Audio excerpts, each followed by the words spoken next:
Bertemu kembali, Saudara. Calon Presiden nomor urut 1, Anies Baswedan, curhat soal berbagai hambatan yang ia hadapi saat kampanye Pilpres. Dalam acara Istighosah dan Deklarasi Ulama Kabupaten Sumeneb, Jawa Timur, Anies curhat dirinya kerap menghadapi kesulitan berkampanye di berbagai daerah. Anies bilang mulai dari mati listrik, izin penggunaan lokasi kampanye yang tiba-tiba hilang, hingga gedung pertemuan yang mendadak dipakai untuk kegiatan lain. Anies yakin ada hikmah di balik setiap kesulitan.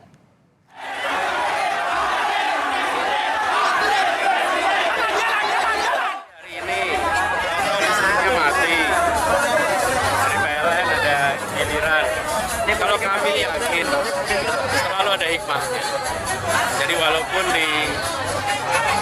izin dicabut, tempat mendadak tidak tersedia, mendadak dibatalkan, atau listrik mendadak mati, tapi kami yakin insya Allah ada hikmah.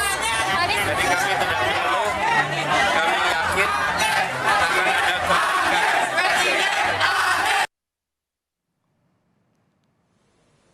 Dalam kampanyenya di Manado, Sulawesi Utara, calon presiden nomor urut 3 Ganjar Pranowo menghargai mundurnya Mahfud MD dari jabatan Menko Polhukam untuk menghindari konflik kepentingan.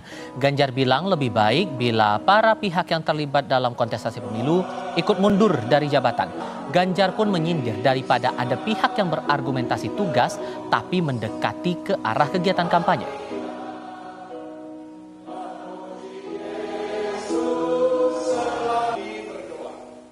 Ini dipolitisasi, itu dipolitisasi, ini pakai fasilitas itu, dan kemudian masyarakat protes. Dan orang kemudian berargumentasi, ini enggak kok, ini tugas kok, tapi ya nyerempet-nyerempet begitu. Maka beliau, saya respect betul mengambil sebuah sikap, saya mundur. Kalau yang lain kemudian merasa bahwa ketika kemudian ada potensi konflik of interest, ya mundur itu lebih baik kan? Sehingga nanti tidak akan ada kecurigaan. Mbak Dhani umpama, karena dia di Deputi KSP, dia menjadi tim sukses saya, dia mundur. Dulu Mas Andi Wijayanto sebagai Gubernur Lemhanas mundur yang pertama. Maka kalau kemudian yang sekarang menjabat dan ikut berkontestasi atau menjadi timnya merasa bahwa inilah governance, inilah integritas yang harus ada, saya kira baik kalau semuanya mundur. PDI Perjuangan juga angkat bicara soal beredar kabar kemungkinan menteri yang berasal dari PDIP akan mundur mengikuti langkah Mahfud MD. Sekjen PDI Perjuangan Hasto Kristianto bilang langkah para menteri untuk mundur harus dikalkulasi matang. Hasto memberi contoh, Menteri Sosial Tri Risma hari ini tak mau penyaluran bansos dipolitisasi. Sementara keputusan Mahfud MD mundur dari jabatan Menteri Koordinator Politik Hukum dan Keamanan disebut Hasto sudah dengan pertimbangan mendalam.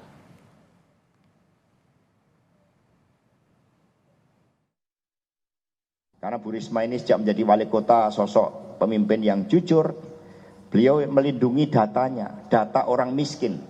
Kalau membagi bansos ini data orang miskin, membagi raskin ini data orang miskin. Orang miskin bukan hanya di Jawa Tengah, Jogja, Jatim, Lampung, tetapi ada seluruh Indonesia. Ketika data-data itu tidak dipakai untuk membagi beras miskin, dan beras hanya dipakai untuk kepentingan elektoral. Ini yang kemudian kami melakukan kalkulasi secara matang. Mundur itu gampang, tapi pertimbangan yang mendalam. Seperti Prof. Mahfud MD itu pertimbangan sangat mendalam. Bahkan beliau juga memohon petunjuk dari Tuhan Yang Maha Kuasa, Allah Subhanahu wa Ta'ala. Dan akhirnya itulah sikapnya. Sivitas Akademika Universitas Islam Indonesia atau UII mendukung Mahfud MD untuk mundur dari jabatannya sebagai Menteri Koordinator Politik Hukum dan Keamanan. Bukan hanya Mahfud MD, Rektor UII Fathul Wahid juga meminta capres lainnya mundur dari kabinet agar tidak terjadi konflik kepentingan demi politik praktis.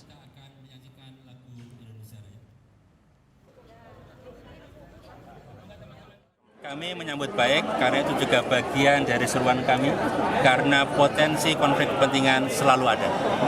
Ketika seorang masih menjabat dan ternyata ikut kampanye, ikut pemilihan, kita tidak bisa memastikan bahwa konflik kepentingan bisa kalis, tidak ada sama sekali. Berarti yang kami menyambut baik. Kami mengimbau semua pejabat negara yang menggunakan, yang mempunyai akses kepada sumber daya negara untuk mengundurkan diri. Pasca Cawapres nomor urut 3 Mahfud MD mengumumkan pengunduran dirinya sebagai Menko Polhukam di Kabinet Indonesia Maju, saling sindir partai politik yang berbeda koalisi di Pilpres kembali mencuat. Isu adanya menteri yang tidak nyaman dengan Jokowi kembali jadi perbincangan. Wakil Menteri Ketenagakerjaan dan Transmigrasi yang juga Wakil Ketua Tim Kampanye Nasional Prabowo Gibran menantang jika ada menteri yang tidak nyaman dengan kabinet pimpinan Presiden Joko Widodo dipersilakan mundur. Kalau saya secara pribadi dan kelembagaan, ya dengan berada di kabinetnya Pak Jokowi, ya nyaman-nyaman aja. Yang jelas, ini kan ada bahasa tidak nyaman. Ada bahasa mungkin tidak enak dengan Pak Jokowi yang kebetulan juga Mas Gibran maju sebagai wapres, ya kan? Nah, menurut saya, teman-teman yang merasa tidak nyaman atau tidak enak hati dengan Presiden Jokowi, ya mundur aja. Ya kan? Kalau kami dalam undang-undang bisa mundur, bisa cuti, ya. Yang jelas seperti apa yang disampaikan Pak Andreas tadi, tidak boleh menggunakan fasilitas negara. Menjawab tantangan dari Wamenaker Trans, juru bicara TPN Ganjar Mahfud, Arya Bima bilang, menteri dan wakil menteri di kabinet sebaiknya fokus pada tupoksi masing-masing lembaga. Arya minta Wamenaker seharusnya mengurusi masalah ketenagakerjaan yang hingga kini belum usai. Arya Bima menegaskan, menteri dari PDIP tak terlibat banyak di kampanye sehingga akan terus membantu Jokowi sampai akhir masa jabatan. Mandat rakyat kepada PDI Perjuangan sebagai pengusung Jokowi ini kan sampai November 2024. Tugas tanggung jawabnya sampai November 2024. Kalau saya lihat tidak cukup banyak menteri-menteri PDI yang mendapatkan penugasan untuk terlibat dalam tim kampanye pemenangan. Oh ya, Menaker kerja aja, nggak usah ngurusi menteri yang lain. Ya. Tupoksinya sendiri. Antar menteri kerja yang baik sesuai dengan tugas kewenangan dan tanggung jawabnya. Kecuali kalau Menaker itu ikut-ikut politik, Menaker. Ya. Ya, masalah perburuan sekarang masih banyak yang belum beres.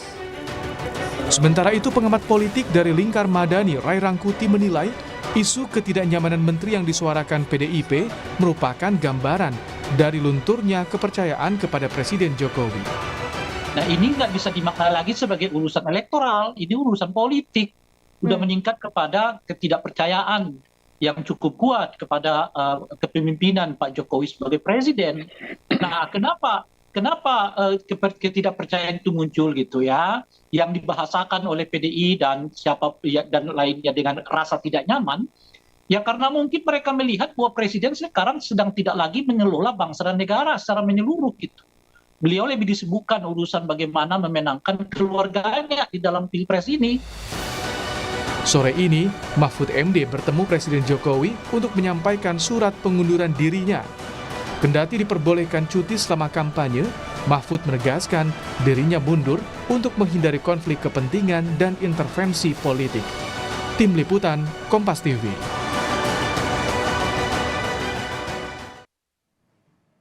Selepas kabar Mahfud MD menyatakan mundur atau berencana mundur untuk posisinya sekarang sebagai Menteri Polhukam di Kabinet Jokowi, muncul pertanyaan apakah kepercayaan jajaran kabinet terhadap Presiden Jokowi sudah mulai luntur sehingga ada yang merasa tidak nyaman. Bagaimana pula seharusnya Presiden bersikap di tengah situasi tensi politik yang meningkat saat ini. Kami diskusikan bersama dengan para narasumber.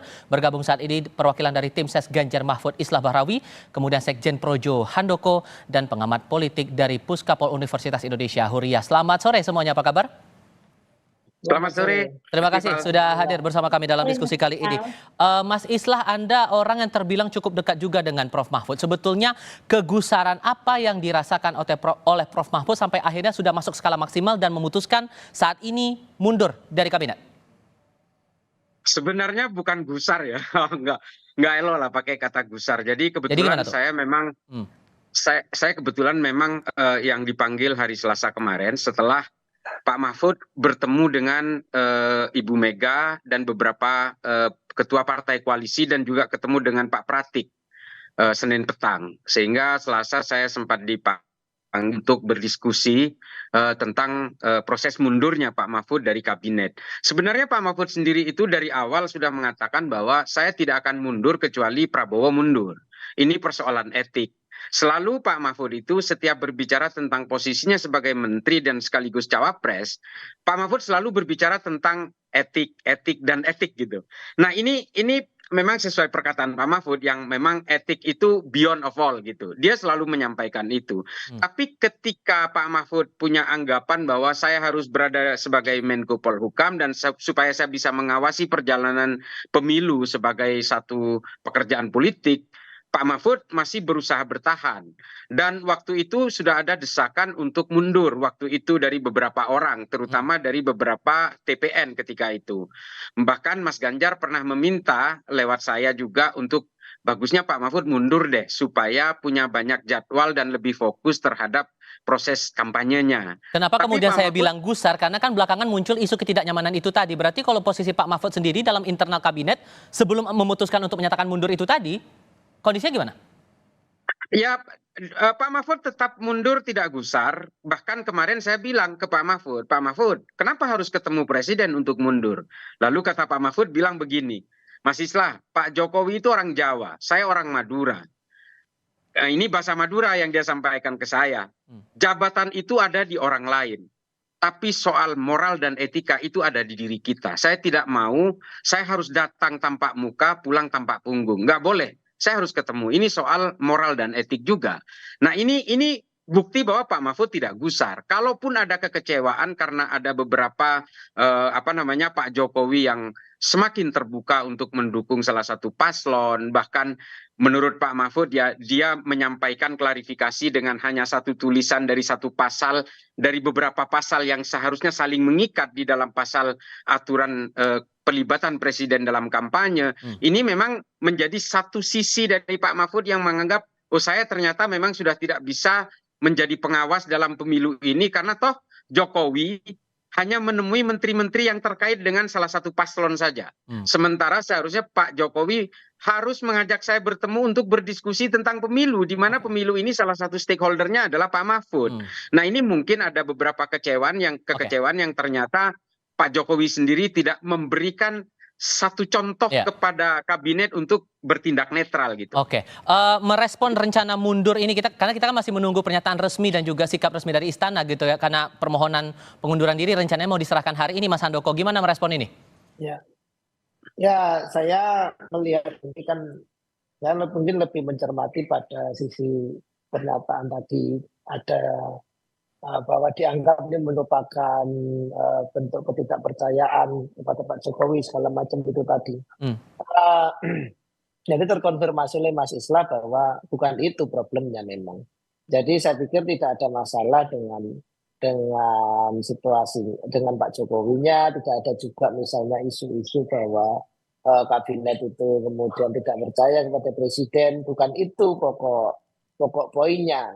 Jadi memang itu merupakan pilihan-pilihan hak dari masing-masing, misalnya apakah kemudian masih secara aturan semua diperbolehkan, apakah tetap berada di kabinet atau kemudian misalnya kami di Projo misalnya ya, kami memilih misalnya karena Menteri Komunikasi itu ketua umum kami itu juga menjadi bagian yang tidak bisa dilepaskan dalam proses pemilu gitu ya, misalnya memilih ketua umum kami Budi Aris Setiadi tidak berada di tim kampanye nasional, cukup saya kemudian bendara umum Projo yang berada di TKN. Itu kan pilihan-pilihan. Jadi saya menampik bahwa mundurnya Pak Mahfud ini kemudian dibawa ke sana kemari seolah-olah kemudian menjadi bentuk ketidakpercayaan atau terjadinya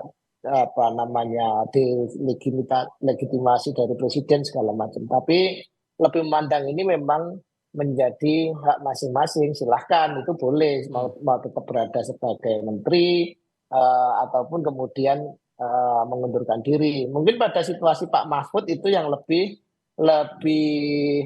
terasa karena beliau adalah salah satu pasangan calon. Karena isu ini bisa jadi berkembang, Mas Handoko, karena setelah Pak Mahfud mundur, Ibu Jaleswari Pramodawardhani juga menyatakan mundur begitu di KSP. Akhirnya muncullah masalah ketidakpercayaan ke internal kabinet kepada Presiden Joko Widodo. Jadi gimana menurut Anda, Mas Handoko? Berbeda sebetulnya. Agak berbeda. Mestinya kalau Mbak Dhani memang mundur ya, justru mungkin sejak dari awal, sama seperti yang dilakukan oleh kawan deputi yang lain, Juri, ya kan? Pak Juri Ardiantoro sama Mbak Dhani itu posisinya sama-sama deputi di kantor staf presiden. Dan Juri Ardiantoro kemudian menjadi wakil ketua di tim kampanye nasional, dan Mas Juri dari begitu ditetapkan sebagai wakil ketua, dia memilih jalan yang lebih tegas, lebih clear gitu. Beliau mundur dari jabatan deputi kantor staf presiden. Sementara Mbak Dhani deputi 5 kantor staf presiden baru kemudian sekarang melakukan mundurnya. Hal yang berbeda. Tapi menurut Mbak Huria sendiri, dengan mundurnya Pak Mahfud ini dari posisi Menko Polhukam, apakah bisa dibaca bahwa ada tendensi kepercayaan kepada presiden yang memudar? Menurut Anda gimana, Mbak Huria? Kalau kita lihat statistiknya, saya kira tidak terlalu terpengaruh ya kepercayaan publik pada presiden. Minimal kalau kita lihat berdasarkan hasil survei. Tetapi bahwa kemudian publik bisa membaca ada keretakan gitu ya di dalam kabinet Pak Jokowi, yang ini juga disebabkan karena ada banyak sekali konflik kepentingan di antara orang-orang yang ada di dalamnya. Bukan hanya para menterinya saja, tetapi juga Pak Jokowi sendiri gitu ya. Saya kira punya konflik kepentingan yang sangat besar. Yang ini akhirnya membuat pertama orang-orang yang ada di dalam kabinet mungkin merasakan ketidaknyamanan itu ya. Yang kedua, publik juga membaca bahwa kabinet ini sulit dipertahankan soliditasnya ketika ada beragam konflik kepentingan yang berbeda dan juga ketidaknyamanan yang muncul di antara orang-orang di dalamnya karena manuver Pak Jokowi hari ini memang sudah semakin jelas gitu ya memperlihatkan tendensi dan keberpihakannya kepada salah satu paslon. Saya kira demikian, Mas Tifal. Sebelum menyatakan mundur Mas Islah dari kabinet Presiden Joko Widodo, apakah Prof Mahfud juga sempat menceritakan kondisi internal kabinet? Karena kan yang beredar masalah ketidaknyamanan itu tadi. Apakah ada cerita terakhir yang disampaikan Prof Mahfud tentang kondisi di kabinet Indonesia Maju? Tapi jawabannya nanti ya. Kami juga akan melanjutkan diskusi di sesi berikutnya. Saudara tetap bersama kami. Masih melanjutkan diskusi bersama dengan Islah Bahrawi dari tim Ses Ganjar Mahfud, kemudian Handoko dari Sekjen Projo, dan juga Huriah, akademisi dari Universitas Indonesia. Mas Islah, sebelum menyatakan mundur, sebelum menuliskan surat untuk pengunduran diri kepada Presiden Joko Widodo, adakah cerita yang disampaikan oleh Prof Mahfud tentang kondisi internal, suasana kebatinan yang terasa begitu di internal KIM saat ini?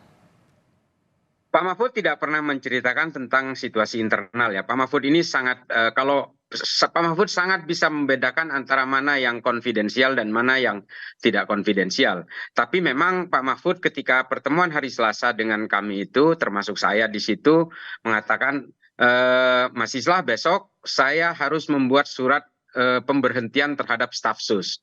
Karena staf sus ini adalah menteri yang menetapkan. Mas Islah, mohon maaf saya harus potong sekarang karena ada kondisi terbaru dari Istana Kepresidenan. Tampaknya akan ada keterangan resmi yang akan disampaikan terkait dengan pengunduran diri Mahfud MD ini.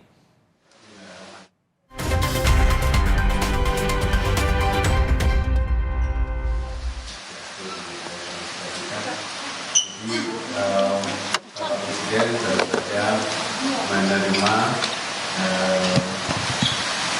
Profesor Mahfud MD Menko Polhukam sekaligus Cawapres, dan beliau menyampaikan surat. Mengenai isi suratnya saya persilakan untuk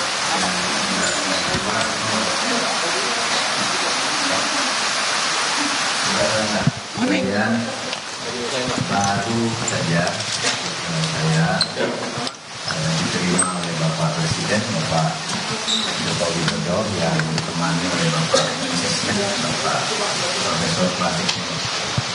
Saya menyampaikan surat tentang kelanjutan tugas saya sebagai Menko Polhukam.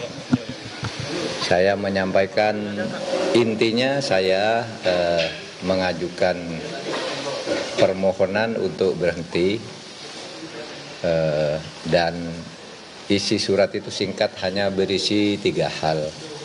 Pertama, saya menyampaikan terima kasih kepada Presiden Republik Indonesia Bapak Joko Widodo yang pada tanggal 23 Oktober tahun 2019 mengangkat saya, melantik saya sebagai Menko Polhukam dan menyerahkan SK pengangkatannya dengan penuh penghormatan kepada saya dan penghormatan saya kepada beliau pada saat itu. Sehingga saya secara resmi dan dengan penuh hormat juga hari ini menyatakan surat untuk menyatakan minta atau mohon berhenti dengan sebuah surat itu. Nah, lalu isi yang kedua surat itu, substansi surat itu adalah permohonan berhenti. Lalu yang ketiga, saya mohon maaf kepada beliau kalau memang ada masalah-masalah yang kurang saya laksanakan dengan baik. Alhamdulillah Bapak Presiden sama dengan saya, kita bicara dari hati ke hati dan penuh kekeluargaan dan sama-sama tersenyum. Tidak ada ketegangan apapun. Kita tersenyum, bergembira, bercerita masa lalu. Itu ketika kita mulai bekerja, bahkan Pak Presiden mengatakan Pak Mahfud ini adalah Menko Polhukam terlama dalam sepanjang pemerintahan Pak Jokowi. Karena dulu Pak Tejo tidak sampai setahun, Pak Luhut setahun 4 bulan kalau tidak salah, lalu Pak Wiranto 3 tahun setengah gitu, lewat 2 bulan. Saya hampir 4 tahun setengah.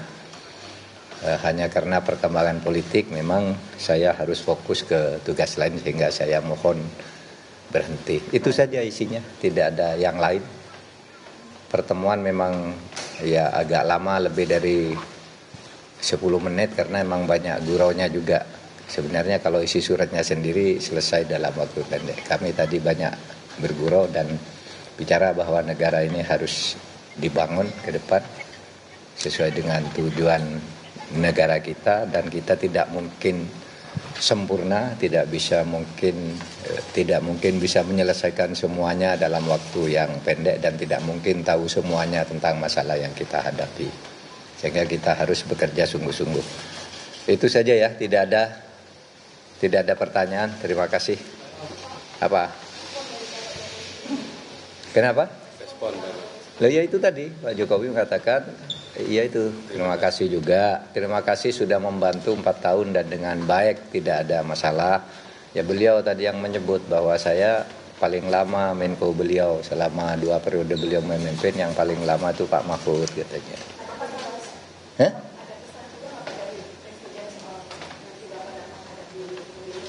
Oh enggak.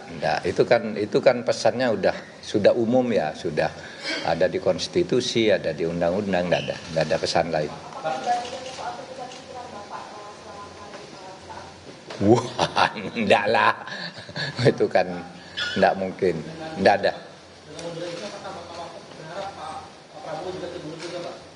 Enggak, saya tidak, kalau saya sendiri tidak akan mengkaitkan dengan orang lain. Ini saya saja. Kalau orang lain mau mengkaitkan silahkan. Kalau saya, enggak tahu, biar orang lain aja lah. Kalau saya sendiri, etik saya itu bukan soal yang lain ikut berhenti atau tidak. Etika saya itu, saya dulu diangkat dengan penuh penghormatan, maka saya harus menghadap dengan penuh penghormatan juga. Itu aja.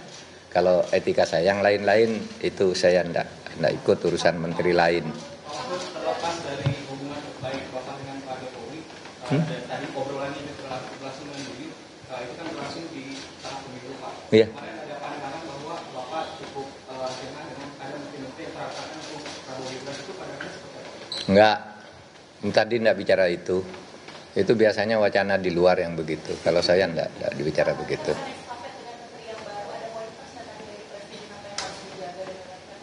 Enggak, karena tugasnya sudah rutin, cuma tugas yang masih menggantung di tengah saya yang masih dilanjutkan karena tugas resmi dari Presiden. Satu soal BLBI, kita yang dulu hampir kehilangan uang lebih dari 111 triliun. Sekarang kita sudah berhasil menghimpun, mengkolek 35 triliun,8. Selama 1,5 tahun kami mengejar itu, dan sisanya sudah kami petakan, ini harus ditagih lebih lanjut gitu. Lalu yang kedua, penyelesaian pelanggaran HAM berat, saya katakan untuk penyelesaian dari sudut korbannya itu terus berjalan sesuai dengan Inpres, dan itu mendapat pujian resmi dari PBB. Pidato Dewan HAM PBB di Jenewa itu memberi penghargaan karena telah melakukan langkah-langkah lebih dulu dari langkah hukum yang masih rumit dan akan terus dikerjakan. Itu saya katakan itu masih terus berjalan. Lalu yang ketiga, undang-undang MK yang sekarang memang di tangan saya tahan dulu pada waktu itu, dan saya sudah lapor Presiden dulu maupun tadi ini ditahan dulu karena tidak bagus ada aturan peralihan yang seperti itu. Tapi apapun nanti terserah pada pemerintah. Itu aja tadi. Iya, sampai ada kepres. Enggak kan, sampai ada kepres dong. Kalau belum ada kepresnya terus saya pergi kan colong pelayu.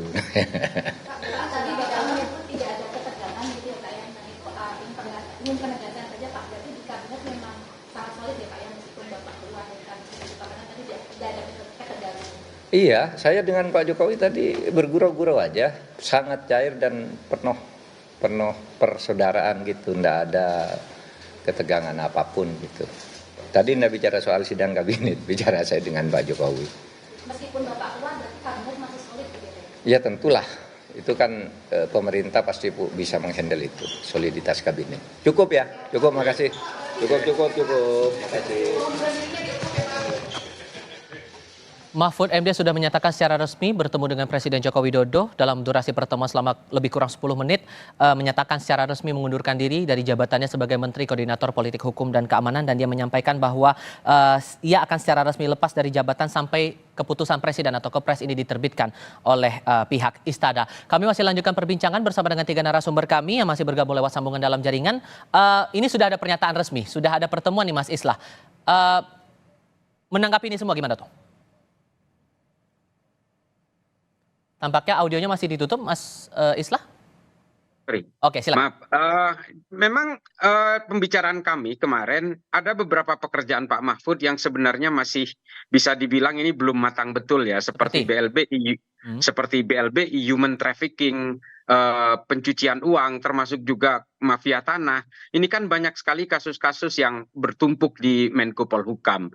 Dan yang kedua adalah ada beberapa hal yang memang sebenarnya pernyataan ketika Pak Mahfud selesai melakukan proses pendaftaran di KPU, Pak Mahfud dipanggil oleh Presiden ketika itu, dan kebetulan saya juga bukan ikut dipanggil juga, tidak. Cuma saya ketika itu menunggu Pak Mahfud di luar, dan Pak Mahfud mengatakan Pak Jokowi sempat bertanya, Pak Mahfud akan berhenti atau tidak? Kata Pak Mahfud, saya akan terus melanjutkan pekerjaan saya ini Pak, sampai nanti Pak Prabowo mundur, saya baru akan mundur. Nah, tapi ini kan makanya Pak Mahfud tadi bicara soal etik dan perkembangan politik sudah mulai berbeda. Nah, ini yang mungkin jadi pertimbangan lain dari Pak Mahfud.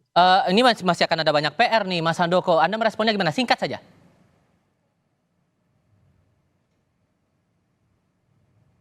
Tampaknya audionya masih ditutup. Oke. Singkat saja Mas, silakan. Itu tadi menunjukkan bahwa apa yang digambarkan sebagai ketidaksolidan kabinet, apa yang digambarkan dengan sebuah perseteruan atau pertarungan yang mungkin dalam bayangan banyak orang itu bermacam-macam, itu terbantahkan bahwa kita harus bersyukur mempunyai negarawan-negarawan seperti Pak Jokowi dan Pak Mahfud yang dalam situasi politik serumit ini pun mampu menunjukkan level kenegarawanan mereka, sehingga kondisinya kita lihat baik-baik saja. Ini situasi yang sungguh sangat patut kita syukuri, bahwa kita punya teladan-teladan dalam tata cara kita melakukan kontestasi politik di satu sisi, dan di sisi lain kita juga harus berperilaku dalam sebagai negarawan yang mengelola bangsa ini seperti itu. Tadi sempat dinyatakan juga oleh Pak Mahfud, Mbak Huriah, bahwa Pak Mahfud baru akan mundur kalau Pak Prabowo juga ikut mundur. Tapi kan ternyata ini Pak Mahfud duluan yang mengajukan mundur. Ini dinamika apa yang Anda baca begitu?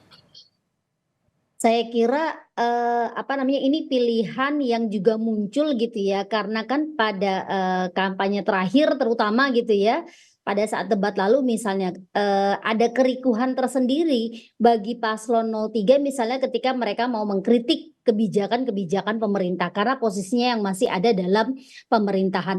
Tetapi saya ingin menanggapi ya apa yang tadi disampaikan soal sikap kenegarawanan ini tadi. Menurut saya justru persoalan hari ini kita melihat yang ada di dalam pemerintahan adalah aktor-aktor elektoral gitu ya. Jadi langkah-langkah yang diambil itu semuanya berbasis pada kepentingan elektoral. Jauh sekali dari sikap kenegarawanan karena kita bicara tentang etik.